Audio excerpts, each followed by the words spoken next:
There are stories that were never recorded. No one speaks of them in public, not because they are too unbelievable, but because they force us to revisit everything we thought was clear. In the autumn of 1910 in New York, inside a modest room bathed in soft light and thick with silence, Nikola Tesla, the renowned inventor, shared a strange experience with Eleanor Jameson, an empathetic writer, a spiritual companion. No recordings, no transcripts, just spoken words, and the memory that remained. What Tesla shared that night was not a tale of science. It was not about machines, electricity, or the future. It was a story of an encounter with a being beyond good and evil, a conscious light, an intelligence without form, a truth that only those who have stood at the edge between life and death could ever recognize. If you've ever felt that something was watching you without needing eyes, if you've ever suspected that what we call darkness isn't always evil, if you've ever wondered whether there exists a higher intelligence that gives no commands, only challenges, then perhaps you're ready to hear what Tesla went through. The story begins with a woman, the only person who carried that secret her whole life, not to hide it, but to wait for the right moment. And perhaps you are the one meant to hear it today. Not many people know the name Eleanor Jameson. She wasn't a scientist. She had no groundbreaking discoveries, no awards to her name. But those who've read her work all remember one thing: the voice of someone who had seen what others could only vaguely sense, a woman who never raised her voice. Yet every word she wrote made people pause. Eleanor lived a simple life. No husband, no children.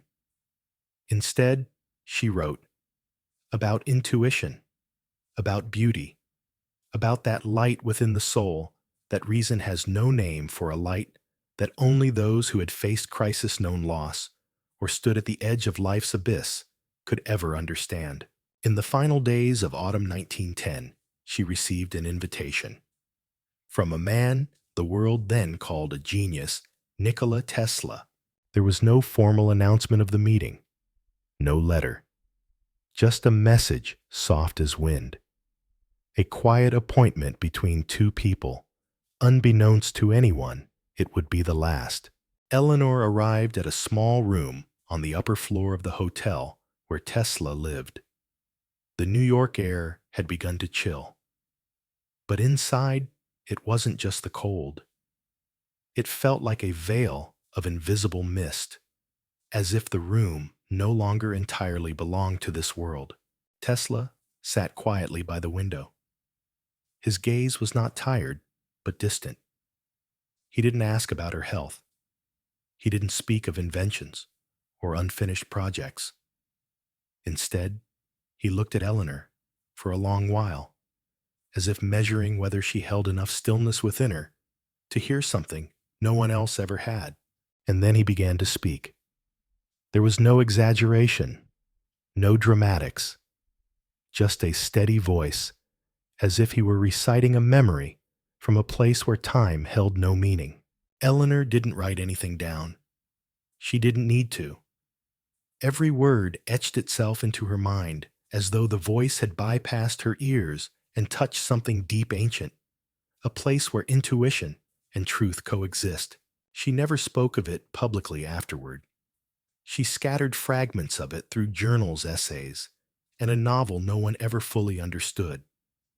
Only after her death did people find the scattered pieces and piece them together into the story you're about to hear today. Not because it's sensational, but because it is so real. It forces us to ask, everything we once believed was light, was it truly light?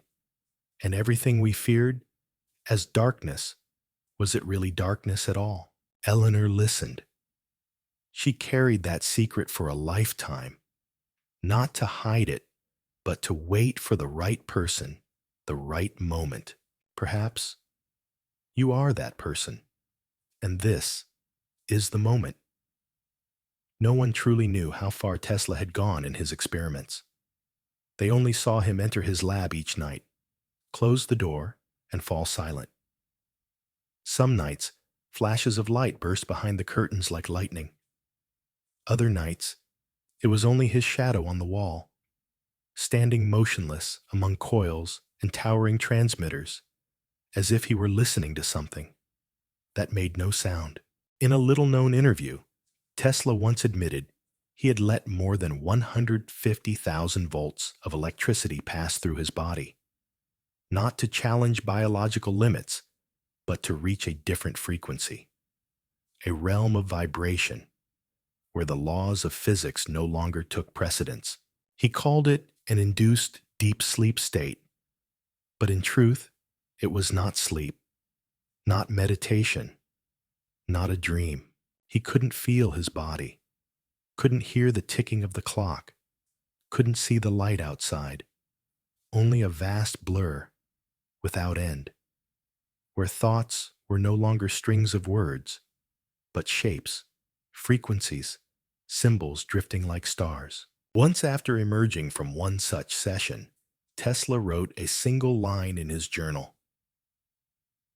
"I just crossed a crack between this world and another."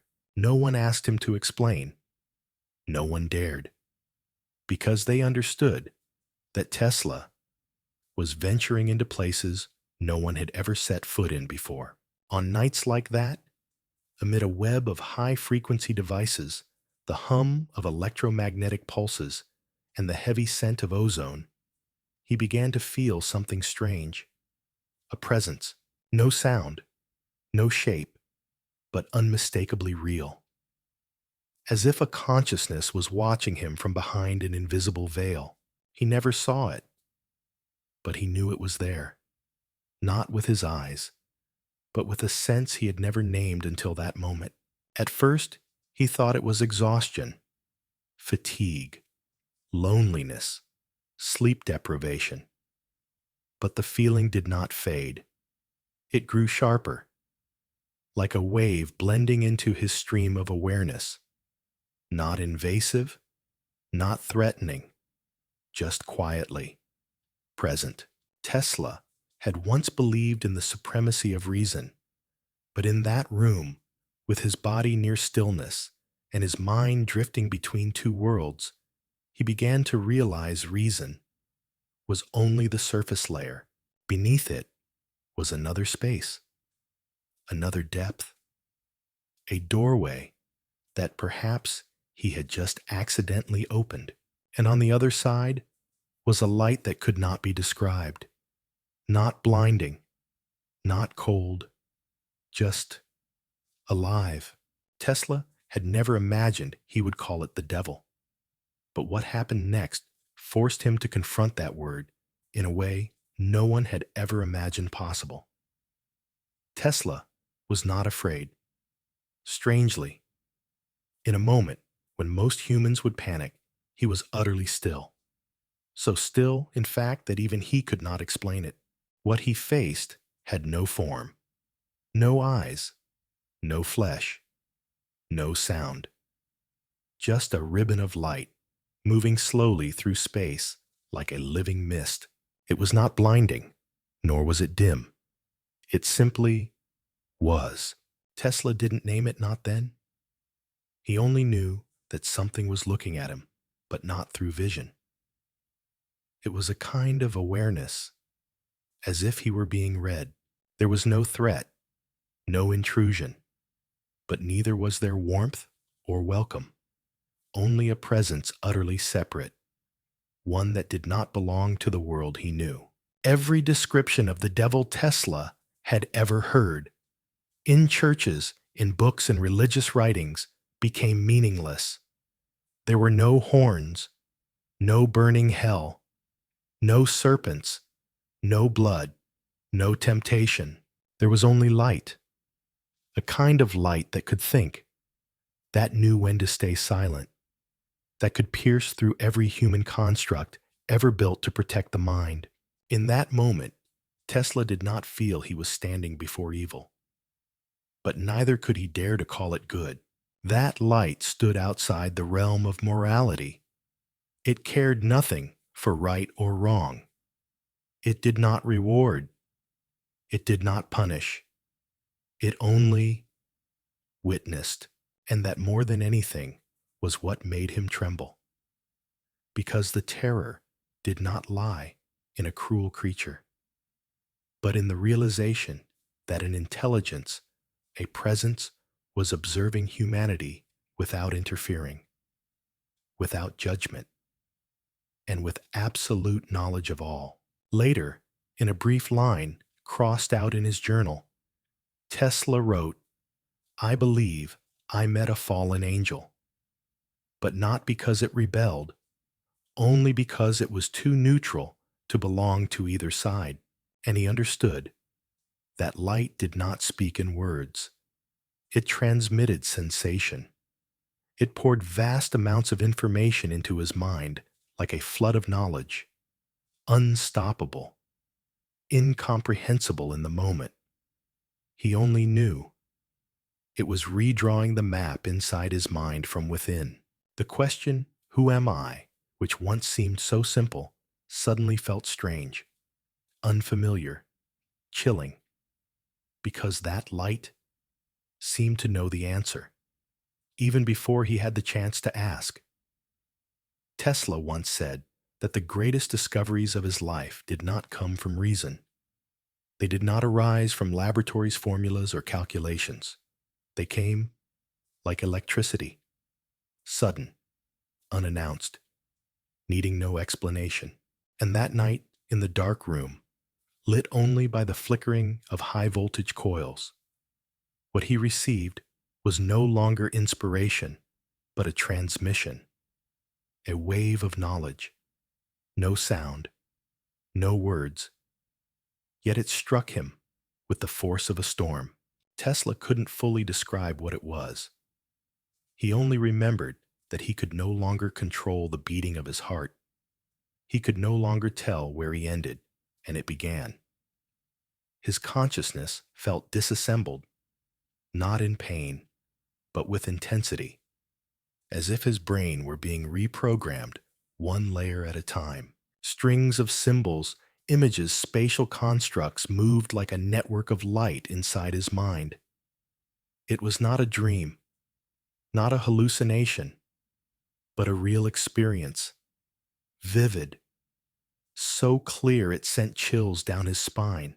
For a brief moment, he understood everything. The world, matter, space, life, everything was connected, not by wires, but by awareness, by frequency, by thought. And then it all shattered like crystal, as though his mind could hold no more. He collapsed. His chest tightened. Cold sweat soaked his shirt. And he wept, not from pain, not from fear, but because he realized he had just seen something humanity was not ready to know. Later, when recounting it to Eleanor, Tesla didn't use the word enlightenment. He hesitated because he wasn't sure if he had truly been illuminated or deceived. He asked himself again, if a truth is so vast it leaves you disoriented, is it still truth? If that light lets you see everything, but causes you to lose yourself in the process, was it ever truly light? Eleanor said nothing. She simply sat beside him quietly. As she listened, something stirred within her heart. Not exactly belief, not quite doubt, but a feeling that she had known this before, somewhere, in another life. Tesla looked at her. His eyes were tired, but not despairing, and he said softly, "I don't think that light came to save, nor to destroy. It came to test, not with words, but with the soul's capacity to endure. to see whether we are spacious enough to contain it or whether we will shatter under the weight of truth. And that was the question he carried with him for the rest of his life. No one could answer it for him, just as no one can receive that light until they are truly ready. In the days following that encounter, Tesla was no longer himself. He still worked, still sketched diagrams, still spun electric models in his mind just as before. But something had changed. There was no more excitement, no more gleaming eyes fixed on the future, only caution and a sorrow he could not name. He began to look at his inventions with different eyes, not as a creator, but as a guardian. He no longer saw electric currents as harmless streams of energy. They were lifelines, but they could also become weapons. From that fateful night onward, Tesla understood one thing: that light had not come to teach him how to save the world. It had come to place power in his hands, then quietly watch how he would choose to use it. He called it the purest form of trial.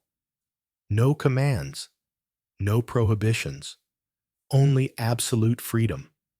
And with it, a responsibility that could never be escaped. At one point, he wrote in his notebook, "I am no longer afraid of what I do not know. I am afraid of what I do know, but do not dare to use." Tesla had once believed that every invention brought humanity one step closer to liberation. But after that experience, he began to realize liberation and destruction are sometimes separated only by a sliver of intent. Wireless energy could light up an entire continent, but if tuned to the wrong frequency, it could paralyze biological systems. Resonance devices could harmonize the environment or trigger artificial earthquakes. And the death ray, his focused energy beam, could end all wars, but might also mark the beginning of the end. Tesla saw all of it, not with his eyes, but with the vision of someone who had once touched a realm where consequence and cause were no longer separate, where every thought echoed instantly into reality. Eleanor listened to all of this in solemn silence. She understood. Tesla wasn't telling her these things to boast, nor to convince. He spoke, like a man confessing, not a sin, but the weight of knowledge. And then he said, "Perhaps I'm not the only one given this trial. Perhaps we, all of us, are being watched, not by God, not by the devil, but by that very light, the light that holds no opinion, only record." Eleanor said nothing then. She simply nodded, and after that meeting, she wrote one line in her journal. Tesla was not tested by some evil force. He was tested by his own power, because sometimes the most dangerous thing isn't evil, but the fact that we do not know what to do when too much power rests in our hands. Some time after his encounter with the being of light, Tesla all but disappeared from public life. He declined interviews, announced no further major inventions, and even those once close to him began to worry. He was no longer the vibrant man who worked through the night tirelessly sketching designs. Now he lived in the gentle shadows of his high-floor room at the New Yorker Hotel, with the curtains always half drawn, as if even sunlight had become too loud. Many said he had collapsed, but no one knew for certain what he had collapsed under. In a rare journal entry, Eleanor Jameson wrote, "It was not the collapse of a man in despair, but the unraveling of someone who had just realized this world is only a thin shell, veiling something deeper, more real, and far more terrifying." Tesla began experiencing nightmares, but not the usual kind.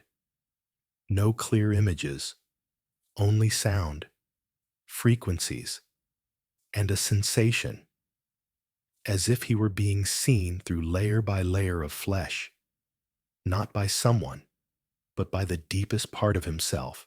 He told Eleanor, "I don't sleep anymore. I can't. Because when I close my eyes, I go back there, back to a place with no name, no location, only pure awareness bare, unhidden, unforgiving, unjudging, but forgetting nothing. Outsiders couldn't see it.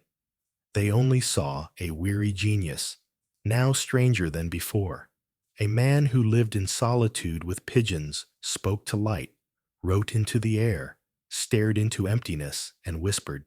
But Eleanor knew better than anyone Tesla wasn't insane. He simply no longer lived in the same dimension as the rest of the world. Awakening when it comes too suddenly can be a kind of trauma, not of the body, but of the soul. Because when you truly know, when you truly see, there is no way back. Tesla once admitted that he did not regret opening that door, but he also wasn't sure if he had been ready to walk through it. In one final meeting with Eleanor, he held her hand and said, "I believe I touch the place where the soul goes after leaving the body, but not to rest, to look at itself, with nowhere left to hide." Then he let go quietly. And from that day on, he never spoke of the light again. Only Eleanor remained, with eyes older than her years, carrying within her a question that even Tesla could not answer. Was it awakening? Or the wound of one who had gone too far? A question not meant to be explained, only felt by those brave enough to face it. Nikola Tesla once declared that he did not believe in God. In his youth, he believed in science, in numbers, in laws, and structure. To him, the world operated by rules with no need for an invisible hand to intervene. But that was before the light appeared, before he saw layers of reality that no formula could contain. After that fateful night, Tesla no longer called himself an atheist. He did not follow a religion, nor did he attend church regularly. But something within him had changed forever. Eleanor recorded in one of her final journal entries, "One winter morning, Tesla came to see her. His face pale, his eyes sunken, but his voice low and strangely steady. I need to go to a church," he said, "not to ask for anything, just to bow my head, not before men, but before something greater than myself." And then he told her of a sleepless night when he suddenly awoke from a dream. No images, no sounds, just a feeling, stark and undeniable, that every invention he had ever created, every truth he had ever known, all came from a single source, a center, an intelligence, a presence, faceless, asking for no rituals, simply existing. He called a taxi and asked the driver to take him to the nearest Orthodox church. But strangely, neither the driver nor the 4 police officers they later asked could recall where one was. As if the entire city had momentarily forgotten. Tesla was confused, then frustrated, then quietly reflective. He looked out the window and murmured, "Maybe that's part of the lesson too, that the path to God has no signposts." At last, an older officer remembered a small church on 97th Street, blue onion dome, silver cross. The moment Tesla heard the description, he whispered, "Yes, that's the one." He entered the church in silence, didn't pray, didn't light a candle. He simply stood there alone, surrounded by sacred stillness, and closed his eyes. In that moment, he was no longer Nikola Tesla, the genius of electricity, no longer the man who had challenged nature. He was simply a human being standing before something he could not explain, and for the first time in his life, not trying to. Eleanor wrote, I had never seen him so at peace. Not because he had found the answer, but because he had stopped asking. He returned home and said little, just smiled faintly, and wrote in his journal, Today, I invented nothing. But I opened a door, not with my hands, but with my soul. And that was the last time Eleanor saw him. A week later, Tesla left New York. No one knew where he went, only that from then on, he no longer searched for light outside himself, because perhaps in the end, he finally understood. The light isn't in wires. It isn't in magnetic coils. It lies in the silence. Between a question that was never meant to be answered. No one knows exactly where Nikola Tesla went in the final years of his life. They say he lived quietly in a small hotel, kept pigeons, rode into the air, spoke to empty spaces that no one else could see. They called him a madman, a genius gone insane, a relic of an era that never had the chance to understand him. But Eleanor knew. She knew that Tesla did not withdraw from the world out of fear. He withdrew because he saw it more clearly than anyone else ever had. In an unsent letter found after his death, he wrote, I once believed that light was the answer. But light does not choose its direction. It is the hand that holds it which decides where it shines. Light can save lives, but it can also burn them to ash. We are not tested by evil. We are tested by our capacity to create the very best and do nothing with it. Tesla left behind no doctrine, no declaration. Only fractures, cracks in the surface, through which, if you stand still enough, you might see a ray of light escaping. Eleanor once said, It's not that Tesla didn't want people to know the truth. He simply understood. Only those who are ready can look into the truth and not shatter. And that truth does not lie in inventions, in patents, in experiments. It lies in the moment a person dares to look inward and ask, what am I doing with the light I've been given? On his final day, Tesla left no will, only a folded sheet of paper beside his bed. On it, a single trembling handwritten line, not the light, but the choosing of light. Not God, but how we walk toward Him. Not death, but what we leave behind in that last shadow. If you are hearing this now, perhaps you are ready, not to believe, not to follow, but to remember something you once knew before you were ever born. Light does not only reside in brilliance, it also lives in the dark, in the question no one dares ask, in the choice no one sees. And if you feel something quietly stirring inside you, do not ignore it, because that may be a signal, not from Tesla, not from me, but from the deepest part of yourself. If you've listened all the way to this moment, perhaps you've felt something that words alone cannot convey. This story is not just about Tesla, not just about the light, not just about a mysterious encounter. It is about the journey home, about a memory your soul may have once carried, from a place we no longer remember by name, but always feel when the night becomes still enough. You don't need to believe. You only need to pause and listen. Because sometimes awakening doesn't begin with a bell, but with a silence, a quiet calling, a glance turned inward. If you feel something has just touched you, a vague memory, a wave of emotion, with no clear name. Leave a sign below, even just a single dot, a heart, or a whisper that says I heard, not for me, but for others, on the same path, so they'll know they are not alone.